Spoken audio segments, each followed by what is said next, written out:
История японского судна Дзюньё Мару, корабля ада.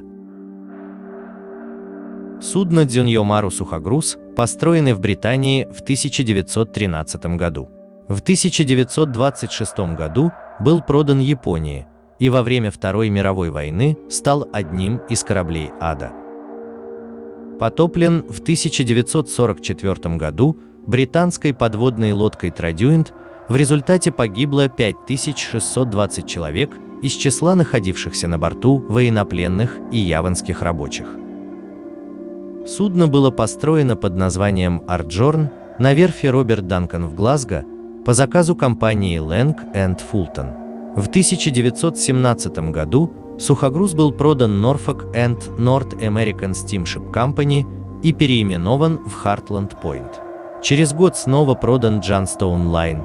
В 1920 году название сменилось на Хартмар. В 1921 году последовали очередная продажа и переименование в Щурвай. В Японию судно было продано в 1926 году, где получило название Дзюньё Мару. Во время Второй мировой войны территория голландской Ост-Индии была оккупирована Японией. К марту 1943 года сообщение с другими владениями Японской империи через порт Паданг, расположенный на юго-западе Суматры, было сильно осложнено действиями подводных лодок союзников в Индийском океане. Проблема могла быть решена путем получения доступа к Малакскому проливу через северное побережье Суматры. Японцы решили построить железную дорогу. Для строительства железной дороги протяженностью 220 километров японские оккупационные власти использовали принудительный труд нескольких десятков тысяч индонезийских рабочих и около 5000 военнопленных. Железная дорога проходила через джунгли с большим количеством болот. Жесткие условия работы и содержания привели к тому, что к моменту окончания строительства количество жертв достигло 70 тысяч человек, что было сопоставимо с потерями при строительстве тайско-бирманской железной дороги, где погибло 90 тысяч человек. Во время войны судно Дзюньё Мару перевозил различные грузы. В 1944 году выполнял транспортировку пленных и индонезийских чернорабочих с Явы на Суматру для использования на строительстве железной дороги. Крупнейшая катастрофа произошла 18 сентября 1944 года. Британская подводная лодка Традюинт торпедировала японский корабль Джания Мара. Это одно из суден, называемых корабли ада.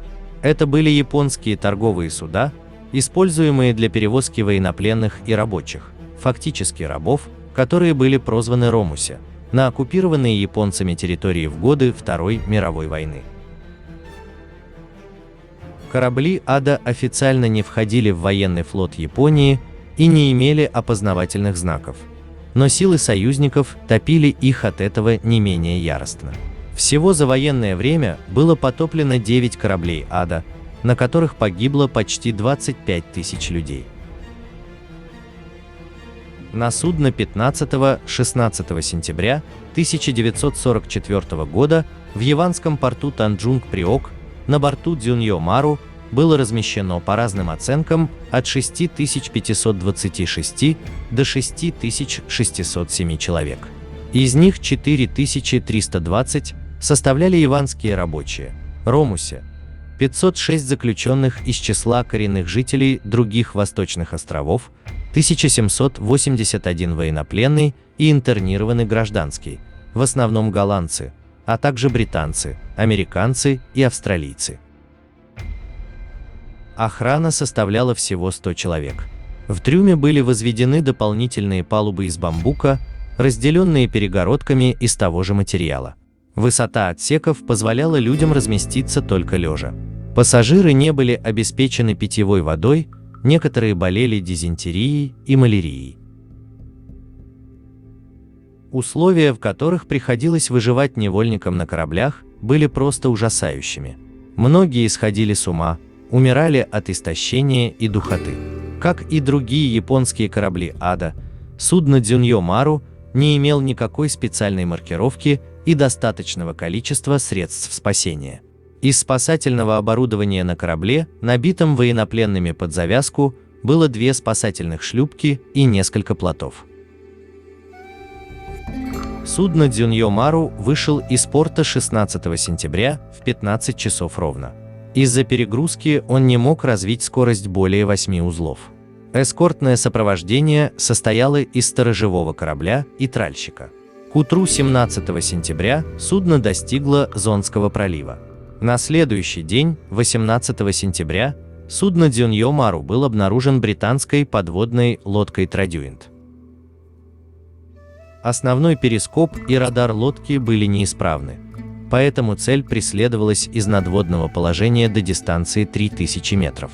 После выхода на удобную для атаки позицию, подлодка выпустила 4 торпеды в правый борт судна Дзюньё Мару с дистанции 1750 метров, 2 из которых попали в цель.